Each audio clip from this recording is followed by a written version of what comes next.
terlihat gitu ya, efeknya itu luar biasa gitu ya. Nah, ini NG juga sama, dia kalau meledak itu kurang lebih efeknya seperti itu, bisa radius kiloan gitu ya, meledak gitu ya.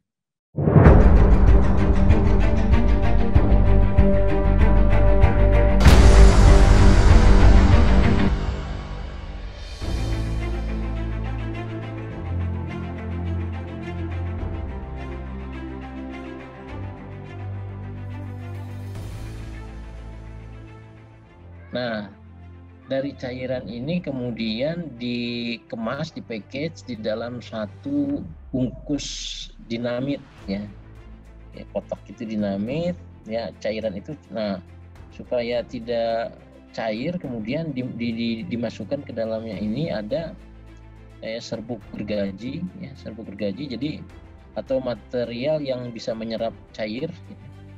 Nah, kemudian ditambah lagi bahan-bahan lainnya ya, kiselgur dan sebagainya, sehingga cairan itu bisa menetap di dalam ini, kemudian dibungkus pakai bungkus seperti kayak kertas minyak gitu ya. Nah, itu dinamit. Nah, kalau cartridge itu bahan dasarnya sebetulnya ANFO, amonium nitrat, kemudian ditambahkan di dalamnya fuel oil ya, juga bahan-bahan sensitizer lainnya, jadilah ini emulsion sebenarnya. Emulsion yang kemudian di package, dikemas di dalam seperti dinamit gitu ya. Nah, begitu juga ada yang water gel, sama dari kalau bahannya water gel juga sama, ada yang dari amonium nitrat. Nah, kalau booster bahan dasarnya itu ada yang dari TNT dia. TNT bahkan ada juga yang ditambahkan PETN ya, dengan perbandingan yang tertentu ya. Tapi yang dominan yang TNT-nya. Nah, dikemas juga kemudian dalam satu bentuk seperti booster gitu ya, dalam seperti dinamit. Nah, masing-masing ini ternyata yang membedakan adalah bahan dasarnya. AN, kalau cartridge itu dari AN, dinamit NG, booster dari TNT. Tapi kalau di lapangan nanti jangan heran ya, ada ketika ditambang misalnya, itu semua nyebutnya itu dinamit gitu ya, cartridge itu dinamit ya, booster itu dinamit gitu ya. Karena memang asal mulanya dulu dinamit namanya ya. Nah, jadi nanti jangan heran ketika di lapangan semua dikatakan dinamit gitu, padahal ini masing-masing ini bahan dasarnya berbeda ya, namanya juga berbeda. Nah, ini betul tadi dikatakan peka detonator karena dia sensitif ya oleh detonator. Kalau ANFO itu kenapa peka primer? Karena sensitif oleh primer. Nah, primer itu kalau sudah ada booster atau cartridge atau dinamit yang ditambahkan detonator ke dalamnya. Nah, itu jadi primer. Nah, primer ini yang kemudian bisa menginisiasi ANFO. Ya. Mungkin kalau di dalam lubang ledak seperti ini, nah biasanya ini ada primer ya. Nah, ini sumbunya. Nah, untuk yang lubang itu diisi oleh ANFO biasanya gitu. Nah, makanya ANFO itu disebut dengan peka primer, karena tanpa primer, misalnya dengan detonator saja, itu kekuatannya tidak akan mampu meledakkan seluruh isian bahan peledak yang pakai ANFO ini gitu. Ya, kekuatannya nggak akan cukup untuk meledakkan isian ANFO di dalam lubang. Makanya disebut harus diperlukan primer, sehingga dikatakan peka primer ya, itu ANFO. Berikutnya pekerjaan peledakan. Pekerjaan peledakan itu apa saja? Nah, di sini disebutkan pekerjaan yang terdiri atas peracikan bahan peledak ya. Peracikan itu maksudnya ini pencampuran ya antara amonium nitrat dan fuel oil gitu ya. Kemudian pembuatan primer, ya pembuatan primer tadi merangkai booster atau cartridge dengan detonator itu primer. Kemudian pengisian dan penyumbatan lubang ledak, jadi mengisi lubang dengan bahan peledak sampai menutup, ya. Penyumbatan lubang ledak, ya. Kemudian rangkaian dan penyambungan suatu pola peledakan, yang merangkai atau istilahnya tie up.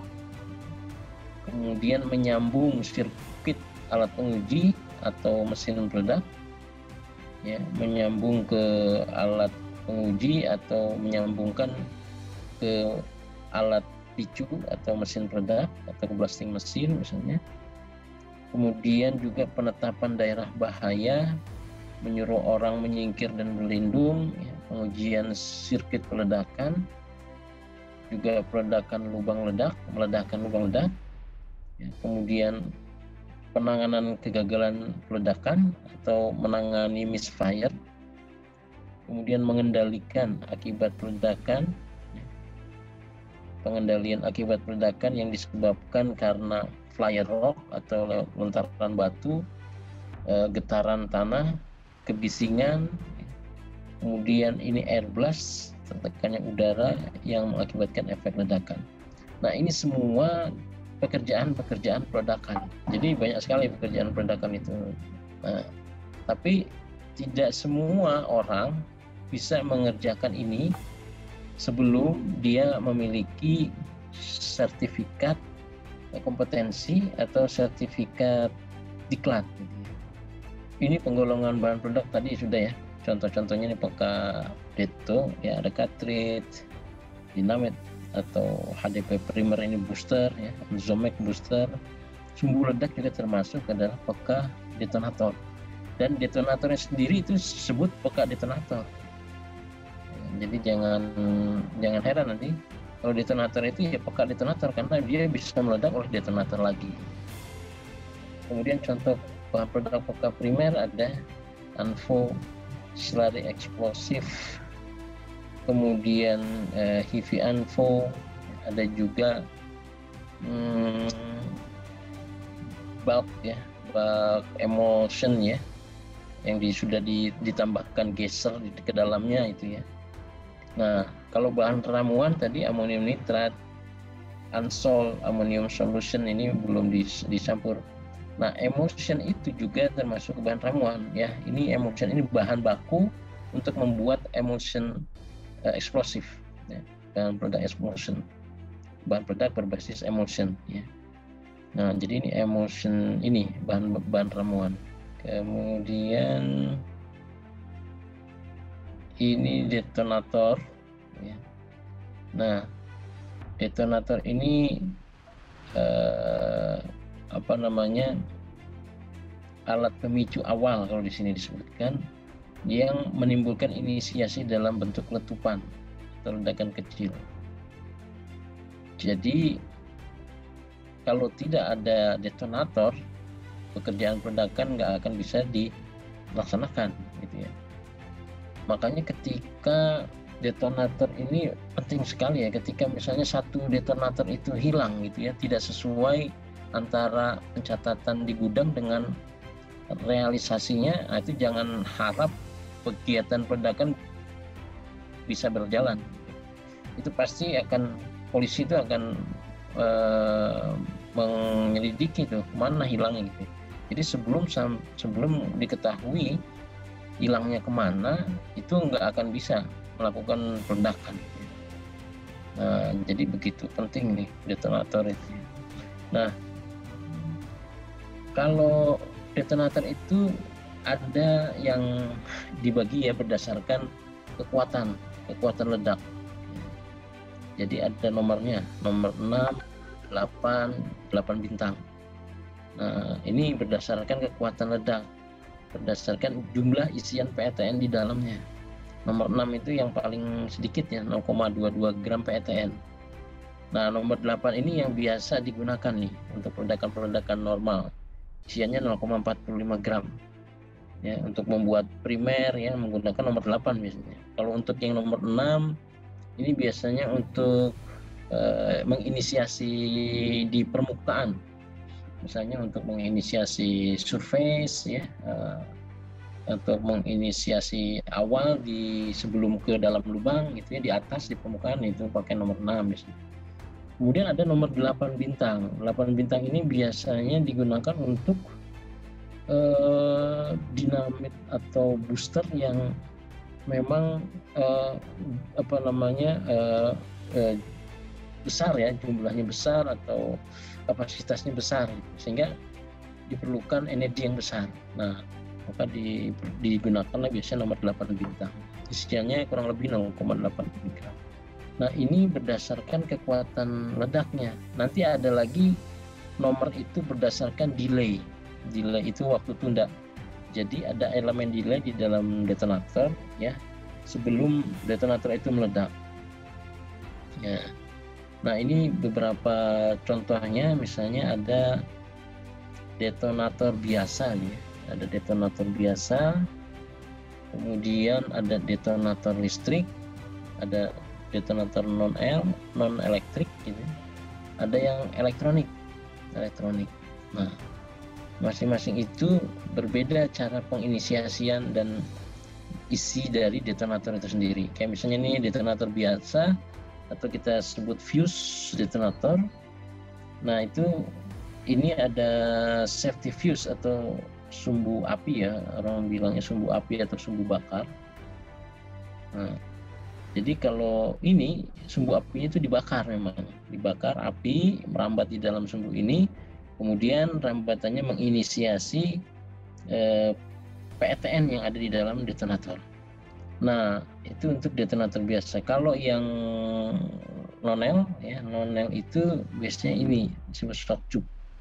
Shock tube itu adalah sumbu nonel untuk menghantarkan gelombang kejut gitu ya, atau gelombang kejut yang bisa dihasilkan dari alat namanya shotgun gitu ya, ada shotgun. Nah, kemudian dihantarkan melalui gelombang ini, melalui shock tube ini atau sumbu nonel ini untuk kemudian menginisiasi detonator. Nah, di dalam sini ada delay elemen atau elemen tunda. Jadi sebelum dia menginisiasi PTN, dia melalui elemen tunda ini dulu. Nah, makanya ada yang nomor delay namanya ya. Ada nomor misalnya berapa 500 ya. Misalnya ada nomor 400, 1000 dan seterusnya ya. Nah, ini nomor-nomor delay. Ada juga nomor-nomor yang kecil, biasanya untuk di permukaan. Untuk yang nonel itu nomor 17, nomor 42, nomor 65 dan seterusnya. Nah, itu ada dua macam. Ada long delay, ada yang short ya, ada yang pendek delaynya. Nah, ini satuannya milisekon semua. Milisekon, jadi 1/1000 sekon, 1/1000 detik. Kemudian untuk yang listrik atau kita sebutnya di sini elektrik. Nah, elektrik ya. Kalau tadi yang dihantarkan melalui sumbu itu adalah gelombang kejut, yang dihantarkan melalui shock tube. Kalau listrik itu bukan gelombang tapi listrik ya, aliran listrik. Nah, makanya alatnya itu blasting mesin. Namanya blasting mesin itu menghasilkan arus listrik, kemudian arus listrik itu dialirkan melalui kabel ya, wire, sampai ke detonator listrik. Selanjutnya sama, di dalamnya juga ada elemen delay ya, kemudian sebelum menghantarkan ke sini mana nih, PETN. Nah, kemudian yang ini yang baru ada elektronik atau ya kalau pernah dengar Icon, kemudian IDEF gitu, nah itu semua adalah produk-produk detonator elektronik. Nah, elektronik ini ada yang diinisiasi, ada dua ya, ada yang dengan kabel, ada juga dengan shock tube seperti tadi, hybridnya. Nah, dengan sumbu seperti sumbu nonel di sini. Nah, Yang membedakan elektronik dengan detonator lainnya di sini. Kalau elektronik itu dia punya komponen-komponen elektronik di dalamnya di sini. Ada kapasitor, ya ada kemudian elektronik lainnya, ada chips. Ya, chip itu salah satu fungsinya untuk menyimpan ya waktu tunda, delay ke dalam detonator ini. Jadi kita bisa input berapa saja ya, berapapun kita mau itu ya, waktu delay dari detonator ini gitu ya. Nah, ini cocok nih digunakan untuk biasanya tempat-tempat yang membutuhkan presisi yang tinggi. Artinya membutuhkan getaran yang tidak besar ya. Misalnya untuk menjaga misalnya ini lereng ya supaya stabil, atau dia dekat dengan pemukiman yang untuk menghindari efek getaran dari peledakan yang besar. Nah, ini cocok digunakan pada tempat-tempat begitu. Di underground ya, untuk supaya tidak hancur misalnya. Jadi fungsi dari delay itu ya, kenapa ini diantaranya tadi untuk menurunkan getaran yang ditimbulkan dari efek ledakan. Kalau nomor delaynya dibuat berbeda di antar lubangnya itu, maka getaran yang ditimbulkan juga akan kecil gitu ya. Ibarat kalau kita analogikan ya, kalau misalnya air gitu ya, air itu kalau dikasih misalnya dijatuhkan batu yang kecil-kecil ya, yang kecil-kecil, dia akan membuat gelombang gitu ya, gelombang kecil-kecil juga gitu ya.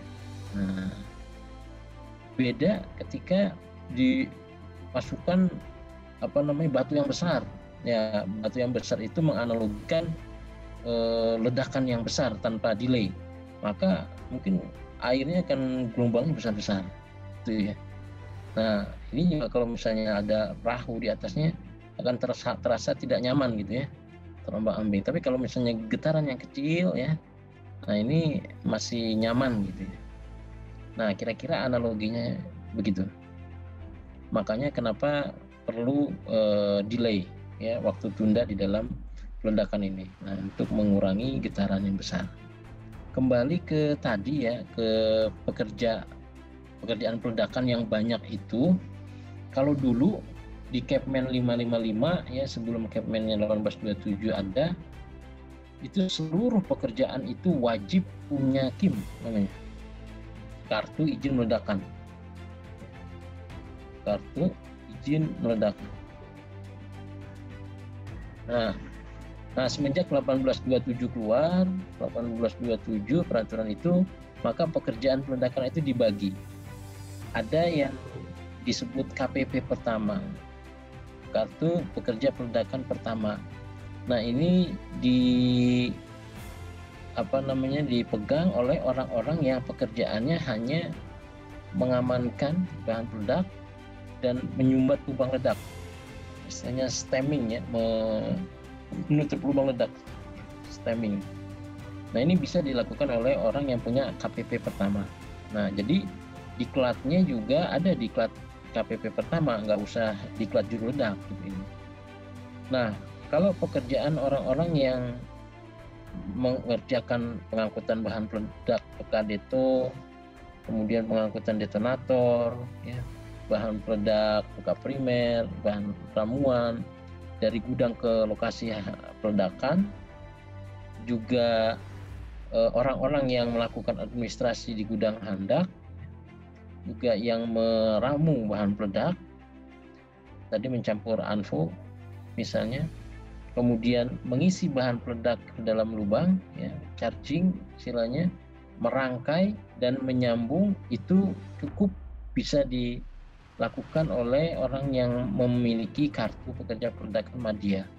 Diklatnya juga ada, diklat PP Madya. Nah, bedanya kalau yang KIM, kalau KIM ini bisa melakukan seluruhnya, juga meledakkan lubang. Kalau meledakkan lubang ledak ini nggak boleh dilakukan oleh KPP pertama dan Madya. Jadi dia harus yang punya kartu izin meledakan. Ya, meledakan lubang. Kemudian kalau ada yang misfire atau gagal ledak, juga bisa menangani, menyambung sirkuit ledakan ke sirkuit detonator, ya, mengendalikan akibat ledakan dan memastikan hasil peledakan. Jadi yang mengecek setelah blasting, ya, kemudian mengecek ke lokasi blasting, ya, pasca peledakan, itu yang orang yang memiliki KIM. Nah, KIM ini harus memiliki sertifikat kompetensi. Nah, itu yang dikenal dengan JL2 sekarang. KPP pertama, ya, KPP pertama saja, maka ini dikeluarkan oleh kepala teknik tambangnya. Ya. Di sini tertera foto orangnya, ya, kemudian nama lengkap, nama perusahaan, dan masa berlaku. Jadi kartu ini, masing-masing kartu ini hanya dikeluarkan oleh perusahaan yang tempat dia bekerja. Jadi kalau misalnya dia pindah ke perusahaan yang lain gitu, ya, nah ini kartunya ini harus diganti gitu. Kartu ini nggak boleh dibawa gitu, ya. Jadi hanya berlaku untuk satu perusahaan tempat dia bekerja. Nah, untuk KPP Madya juga sama, di sini ada nama lengkap, nomor sertifikat, ya, kemudian nama perusahaan, masa berlaku. Nah, cuma yang menandatanganinya bukan lagi KTT, bukan kepala teknik tambang, tapi sudah kepala inspektur tambang. Ya.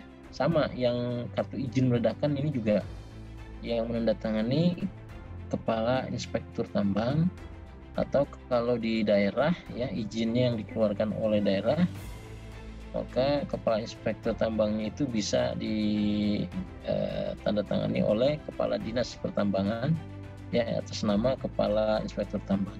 Adapun juru ledak itu tadi yang menyandang atau memiliki kartu izin meledakan, seorang yang diangkat oleh perusahaan pertambangan atau KTT atau PTL yang bertanggung jawab terhadap pelaksanaan peledakan atau melakukan inisiasi. Ya. KTT atau PTL tahu ya, PTL artinya apa? PTL singkatannya? Teknik lingkungan, Pak, PTL. P-nya apa? Penanggung jawab. Nah, penanggung jawab teknik dan lingkungan, atau ya sama lah levelnya dengan kepala teknik tambang, ya. Jadi kalau di PTL itu biasanya di di kegiatan-kegiatan misalnya di smelter, ya, atau di mana.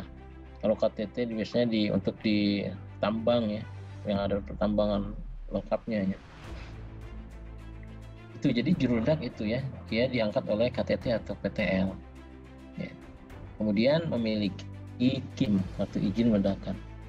Nah, terus persyaratan lainnya, KIM itu hanya berlaku untuk tambang yang tercantum dalam kartu tersebut, ya.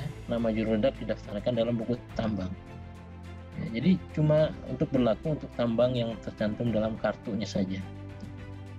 Kemudian bagi pekerja peledakan yang memiliki KIM tetapi tidak melaksanakan pekerjaan, maka KIM tersebut harus dikembalikan kepada KAID, ya, atau kepala dinas atas nama KAID, diganti kemudian menjadi KPP Madya. Kalau yang dia punya KIM, tapi KIM selama dia memegang KIM dia tidak melaksanakan pekerjaan peledakan, nah itu wajib dikembalikan KIM-nya, terus ditukar sama kartu kerja peledakan Madya. Ya, kemudian setiap sertifikat juru ledak yang diberikan oleh instansi di dalam ataupun di luar Indonesia dapat diakui oleh KAID dan nilainya sama dengan sertifikat juru ledak sehingga dapat digunakan untuk mendapatkan KIM. Nah, jadi gini, kalau misalnya ada ekspatriat atau orang tenaga kerja asing yang dia punya sertifikat kompetensi dari negaranya misalnya, nah itu bisa diakui untuk digunakan mengurus KIM, kartu izin meledakan. Tapi perlu dilihat lagi nih, skema peledakannya sama enggak gitu, ya. Maksudnya sertifikat itu kan ada unit-unit kompetensi di dalamnya. Nah, itu sama enggak sama yang di kita, ya. Jadi kalau harus sama, kalau misalnya berbeda berarti harus melengkapi yang kekurangannya gitu. Tapi kalau lebih, ya lebih bagus gitu, ya. Nggak perlu dilengkapi lagi, lebih bagus. Ya, kemudian apabila juru ledak memiliki KIM tidak bekerja lagi di tempat kerja semula, maka KTT mengembalikan KIM kepada KAIT dan menyertakan surat pernyataan paling lambat dalam jangka waktu 1 bulan. Ya, kalau udah